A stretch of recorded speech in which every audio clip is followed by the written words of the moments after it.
So we're in the fourth week of Metaphysical Bible Summer Camp. We kicked off our journey with the metaphysical interpretation of Adam and Eve, and we talked about the lie of separation. And that's really what the myth shows us. And when we flipped it over, we realized that it wasn't about God throwing us out of the oneness in the Garden of Eden. It was about us dreaming ourselves separate from God. Then we moved to explore the Bible story of Jonah and the whale. What a super rich story that many of us could relate to. You know, when you feel that internal calling from God to make a difference, to help out, and instead of moving toward that calling, you move in the opposite direction. You run away so that you don't have to answer that call. And what can happen to us inside of ourselves when we do that? And then last week, we explored probably the second most famous story, David and Goliath, which is really about love versus fear, love versus the ego, and how to conquer the monsters of fear inside of you, and the fact that you are perfectly wired to do so. You came in, you incarnated with the right perfect gifts and talents and spiritual qualities that you were meant to have to move through life successfully. And today we cover what I think is the number one most known story, rich with so much in it, which is the Prodigal Son.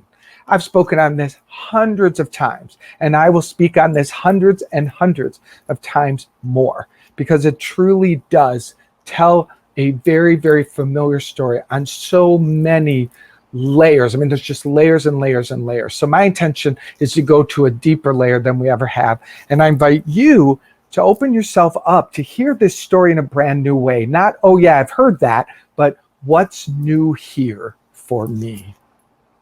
But let's begin by recapping the story itself.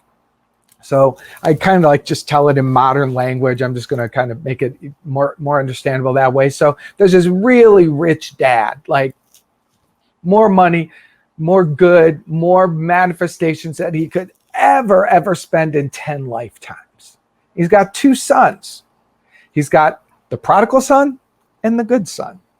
And so as the story goes, the prodigal son comes of age and he goes into his father's office and he says, "Give me my inheritance. I'm out of here."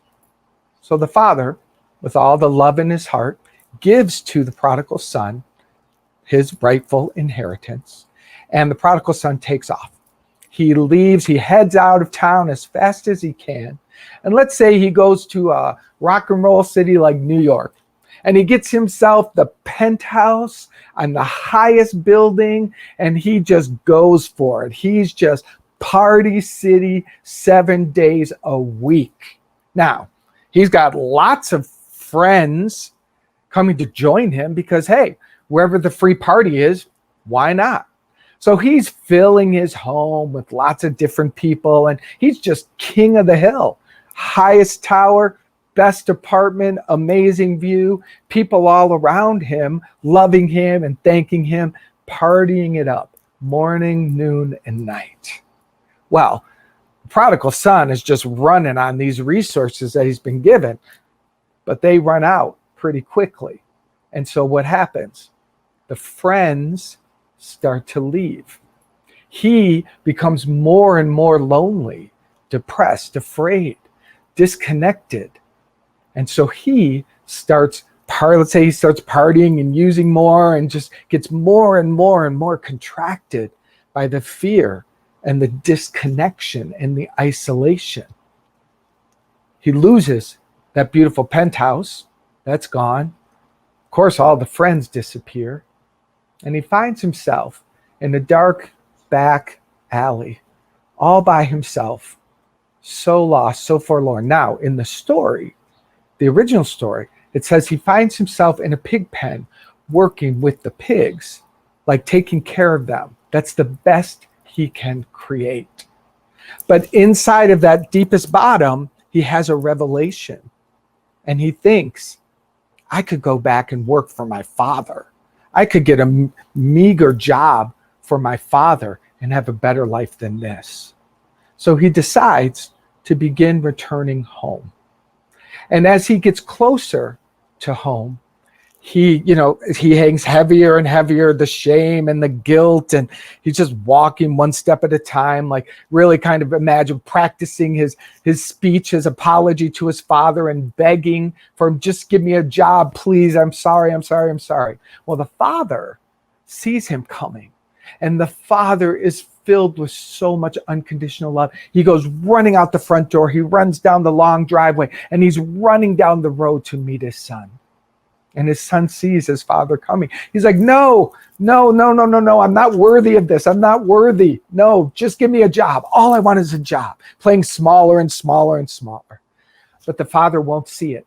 He won't have it. All he sees is his son is home. And he wraps his arms around him and he's loving him. Now imagine his son is all beaten and torn and smelly. And his father just loves him. Brings him into the house. Gives him the opportunity to clean up and decides to throw a huge party. My son is home. I've got to let the world know. And so he brings out the best foods and the best everything, and he invites everyone. It's a huge welcome home experience. Now, during the party, the father notices his other son, the good son, pouting way far away in a corner by himself. And so the father goes over to see what's going on with him. And as it gets closer, he can tell this son is pissed off. He is so angry. And he goes up and he says, what's wrong? Your brother is home. This is a time of celebration. And the good son blows up. He says, this is ridiculous. I have been the one to stay here. I have been the one to take care of our companies. I have been the one working morning, noon, and night to assure that all that we have grows and multiplies. And that guy takes off and blows it all. And this is what you give him? A party? And the father, with all the love in his heart, just looks at the son and he says, my son, your brother is home. He was lost and now he's found. We must celebrate.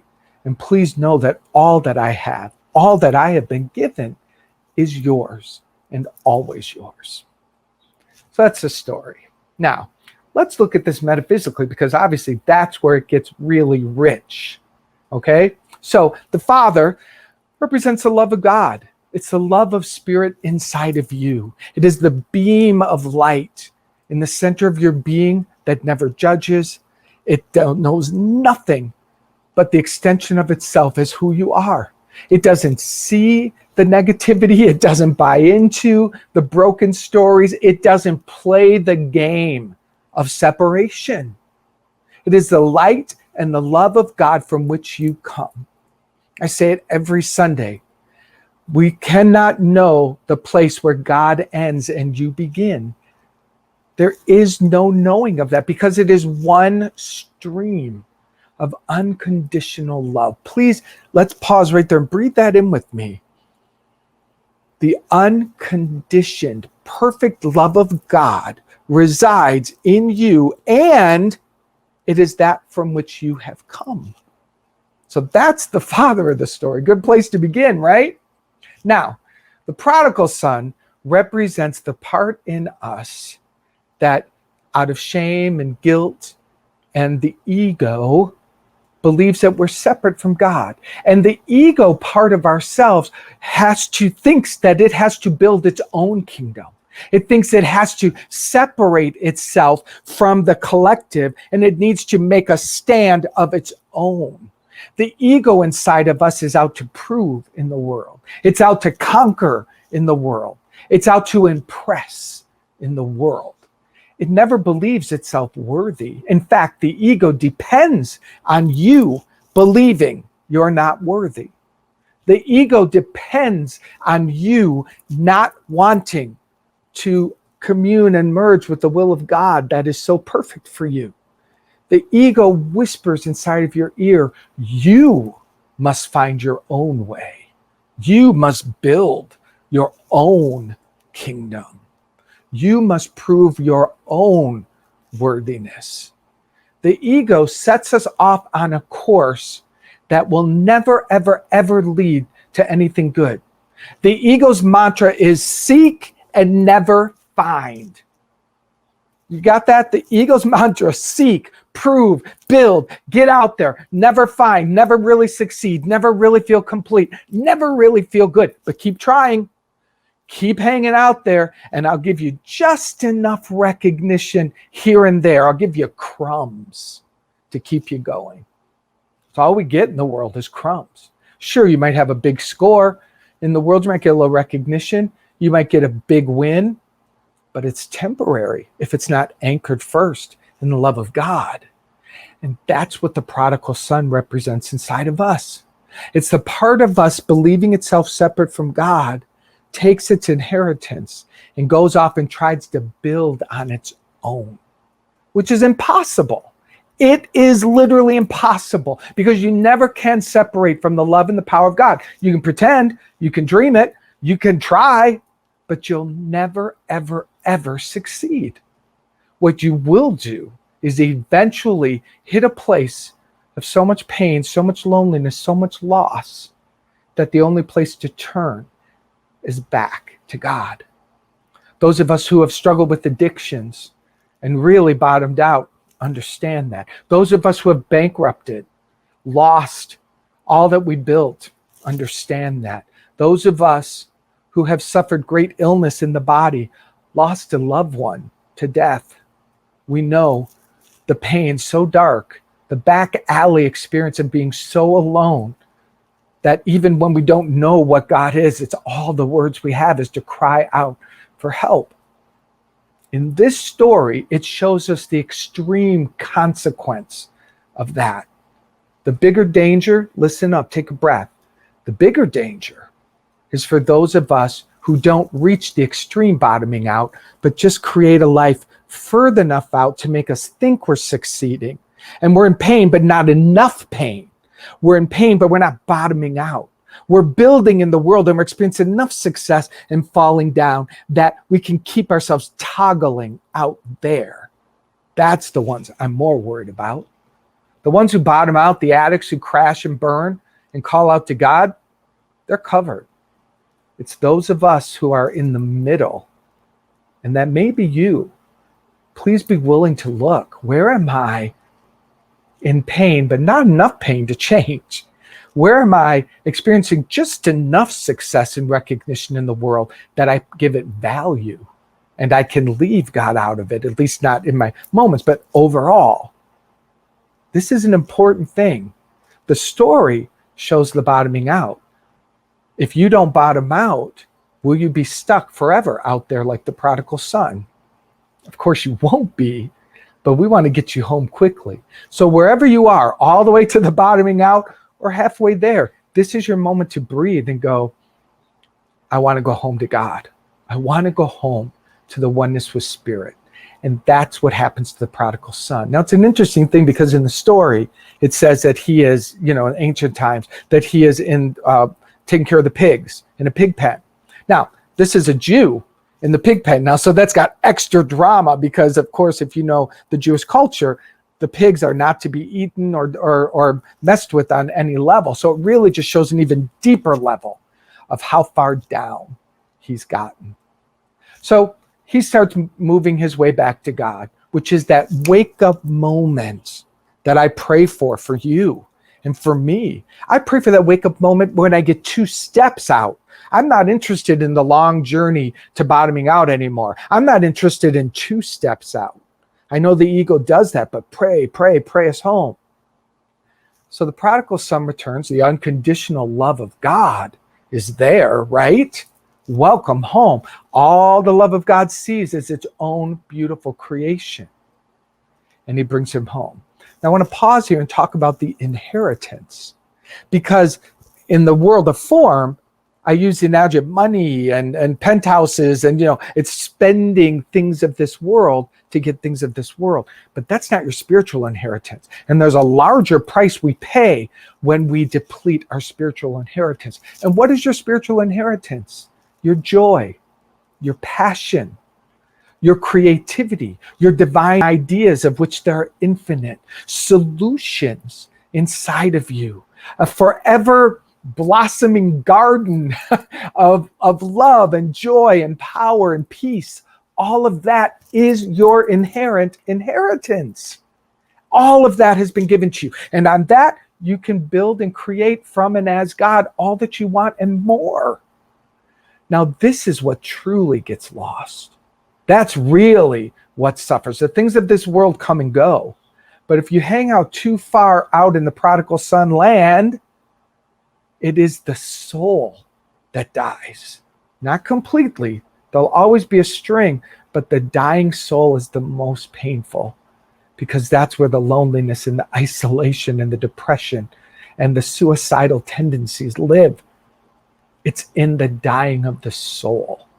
And that's the inheritance that was lost. But as soon as he returns to God, it begins to restore itself. And it's literally given back to him immediately. No scorekeeping. No, hey, you blew it, you got to do penance. No, fill up, back up. It's infinite. Fill up to the inheritance of God, always yours when you come home.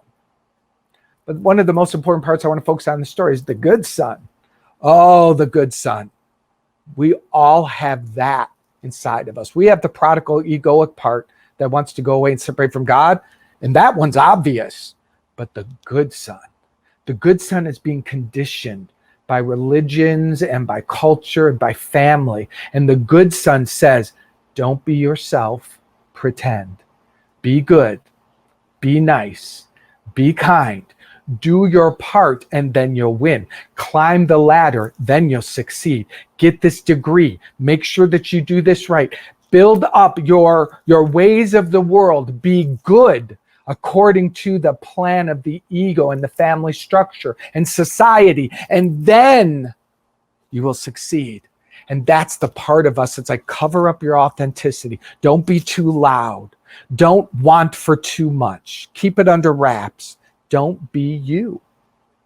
Be good in the name of earning favor from God, which is just as much BS as the prodigal part of us going away trying to build separate from God. That is a bigger lie in the middle of this story that I want all of us to become free from today. You can't be good enough for God, and you can't be bad enough to reject God. The only way to know God is in your authenticity, to be who you are. Am I saying don't be nice? Of course not, but be authentically nice. Don't be an overlay of fake nice so that you can be loved and accepted and so God will approve. Don't be an overlay of pretending so that you're acceptable in the eyes of God. That makes me furious. That's what religions did to us.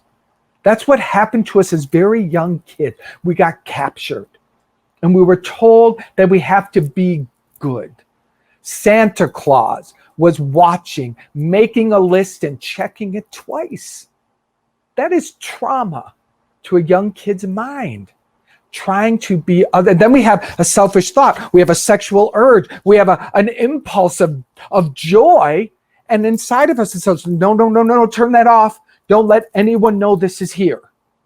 Because if I show my truth, I'm going to get laughed at. I'm going to get ridiculed. I'm going to get shamed. I'm going to be punished. The good son is a lie. It's a lie. And many of us have been walking the world pretending to be good, pretending to be who we think or who we were trained to be so that we were acceptable to our parents, to the world, and to God. Again, I want to reiterate, I am not saying don't be good, don't be kind, don't be generous. Be that from your authenticity. And when you let yourself be authentic, that will naturally appear and you'll have your own rhythm. I'll never forget this story about Oprah. She was telling the story about talking to Stedman, I don't know if she still was Stedman or whatever, but at that time was Stedman. And she was talking to him about struggling to be nice. She's like, I'm trying to be nice. And as the story goes, Stedman said to her, Oprah, don't bother. You're not nice. That's not who you are. And that was a revelation. That was a revelation to her because she realized, oh, this isn't one of my authentic character traits.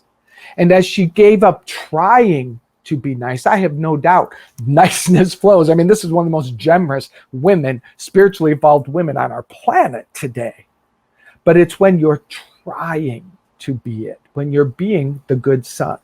So can you see how both the good son and the prodigal son, two sides of the same coin, exist inside of you?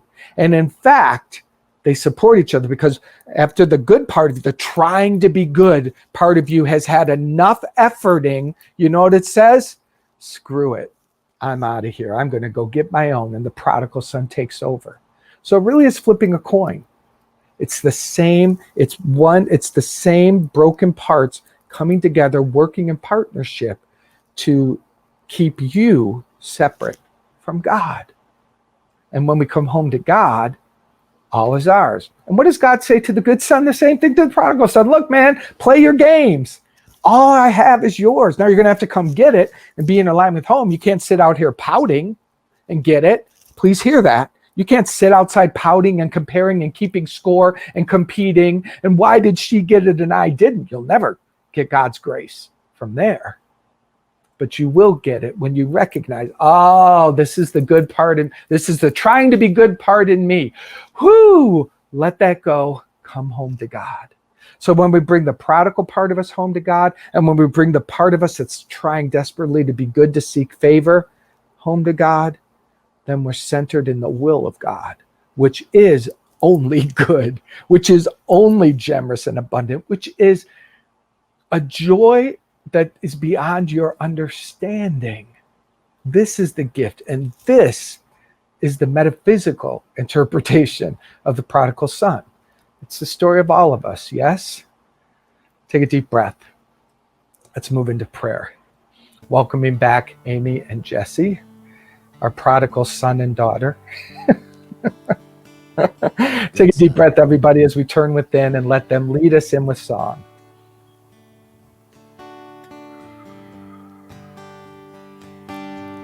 It's by thy grace that I sing.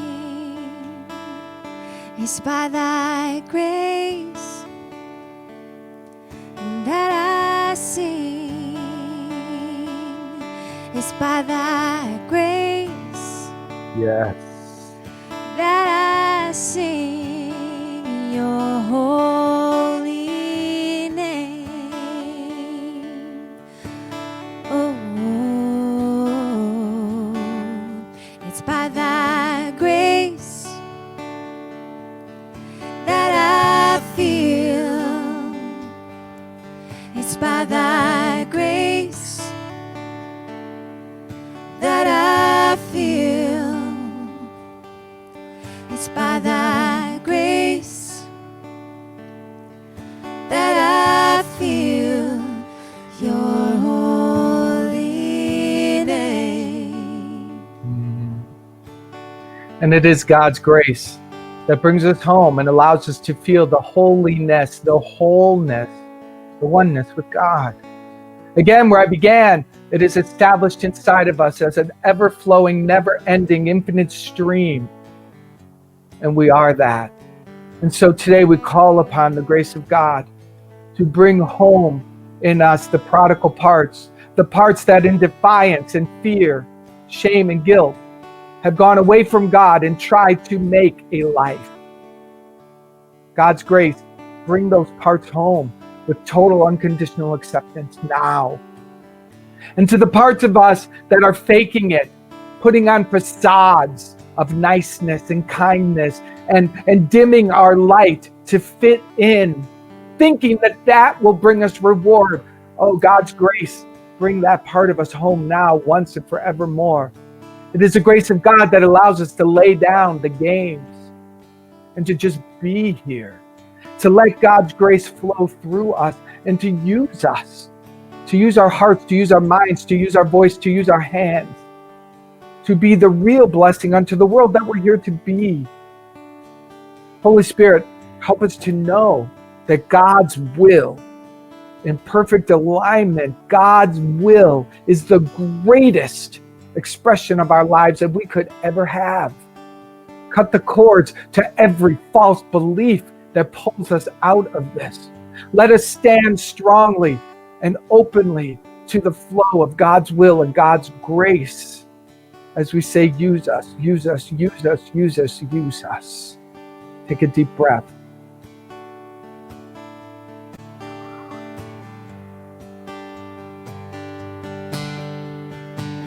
Someday the day shall come when all the glory shall be thine.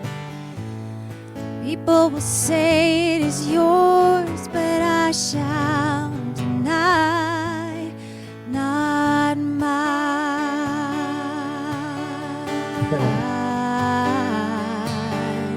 It's by thy grace, Yeah. that I sing. Oh yeah, it's by thy grace, oh, that I sing. It's by thy grace that I sing your holy name. And so with gratitude, I release this prayer into the action of the law, knowing that it is fulfilled, it is done, and so it is. Amen. Allah, Jehovah, Rama, Satanama.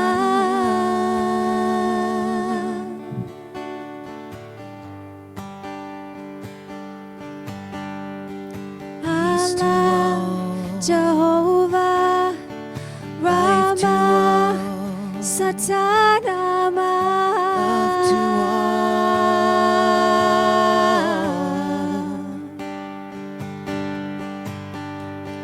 Peace to all,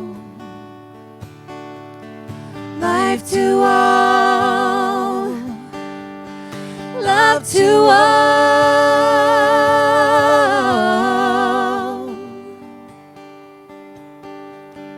Peace to all,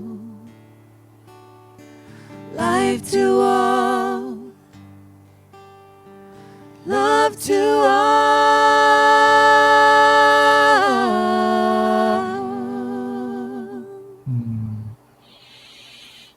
Take a nice deep breath. Thank you, sweet Spirit, for the fulfillment of this prayer.